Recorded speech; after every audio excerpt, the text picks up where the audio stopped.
जिस तरह राष्ट्रपति उम्मीदवार बनने के लिए देश की राजनीतिक पार्टियां आम राय नहीं बना पाई, उसी तरह उपराष्ट्रपति उम्मीदवार को लेकर भी आम सहमति की कोई उम्मीद नजर नहीं आ रही है। कल उपराष्ट्रपति चुनाव को लेकर विपक्ष की 17 पार्टियों की बैठक होनी है, लेकिन राष्ट्रपति पद की तरह उपराष्ट्रपति पद के लिए नीतीश कुमार अलग रुख अपना सकते हैं। नीतीश ने पटना में अपनी पार्टी की बैठक बुलाई है, लिहाजा वो कल की इस बैठक में शामिल नहीं होंगे। राष्ट्रपति चुनाव के लिए प्रचार के लिए यूपीए की उम्मीदवार मीरा कुमार भारत भ्रमण कर रही हैं। मीरा कुमार कल चंडीगढ़ में पंजाब और हरियाणा के विधायकों से मिली। आज मीरा कुमार पहुंची जम्मू कश्मीर के विधायकों से मिलने के लिए श्रीनगर। मीरा कुमार का मुकाबला एनडीए के रामनाथ कोविंद से है। मीरा कुमार कहती हैं कि टक्कर रामनाथ कोविंद और मीरा कुमार की नहीं है, टक्कर है दो विचारधाराओं की। 17 ऑपोजिशन की पार्टियां आइडियोलॉजी और उसूलों के नाम पर एकजुट हुई हैं और इस चुनाव को उसूलों का चुनाव बनाना चाहती। राष्ट्रपति चुनाव में कौन पार्टी, कौन नेता किसके साथ खड़ा हो गया, ये कमोवेश तय हो चुका है। अगली लड़ाई शुरू हुई है उपराष्ट्रपति चुनाव की। उपराष्ट्रपति हामिद अंसारी रिटायर हो रहे हैं। उनके बाद नए उपराष्ट्रपति के चुनाव के लिए चुनावी प्रक्रिया तय हो चुकी है। 5 अगस्त को होने वाले उपराष्ट्रपति चुनाव के लिए होगा मतदान। जैसे राष्ट्रपति चुनाव के लिए आम सहमति नहीं बनी, वैसे उपराष्ट्रपति के लिए ऐसा होने की संभावना नहीं है। हाँ, संभावना जिसकी थी वही दिखने लगा है। नीतीश कुमार की भूमिका डावाडोल होगी, इसकी संभावना थी और वो दिखने लगा है। कल उपराष्ट्रपति चुनाव के लिए यूपीए की 17 पार्टियों की बैठक होनी है। नीतीश कुमार को भी बैठक में बुलाया गया है, लेकिन नीतीश कुमार ने बैठक से दूरी बना ली है। नीतीश खुद नहीं आएंगे, लेकिन किसी को बैठक में भेजेंगे।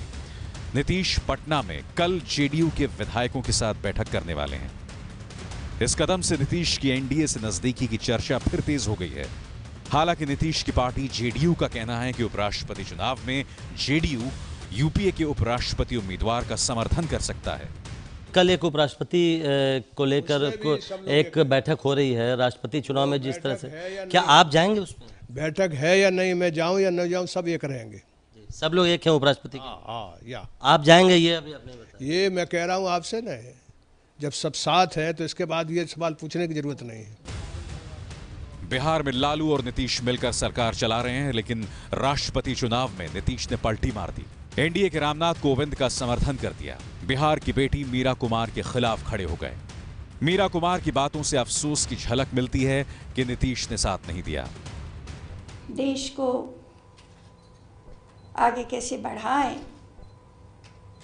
सही मायने में उसे नई सोच के मुताबिक नया हिंदुस्तान कैसे बनाएं, इसके बारे में फैसला लेना है। और जब ऐसे ऐतिहासिक फैसले लिए जाते हैं तो और सब ओर से ध्यान हटा करके आत्मा की आवाज़ को सुना जाता है।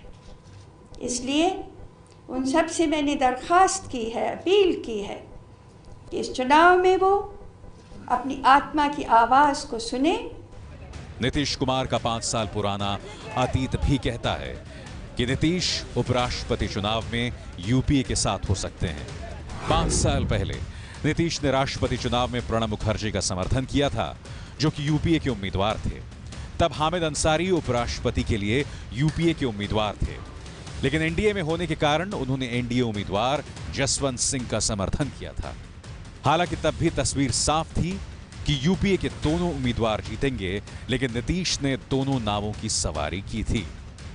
एक बार फिर राष्ट्रपति और उपराष्ट्रपति चुनाव में नीतीश 2 नावों की सवारी करने की कोशिश कर रहे हैं, लेकिन इस बार बिहार के हालात भी उल्टे पुल्टे हैं। सीबीआई छापों के बाद बिहार में नीतीश लालू के साथ रहेंगे या अलग हो जाएंगे, इसको लेकर अटकलों का बाजार गर्म है, लेकिन नीतीश खामोश हैं। ये है एबीपी न्यूज, आपको रखे आगे।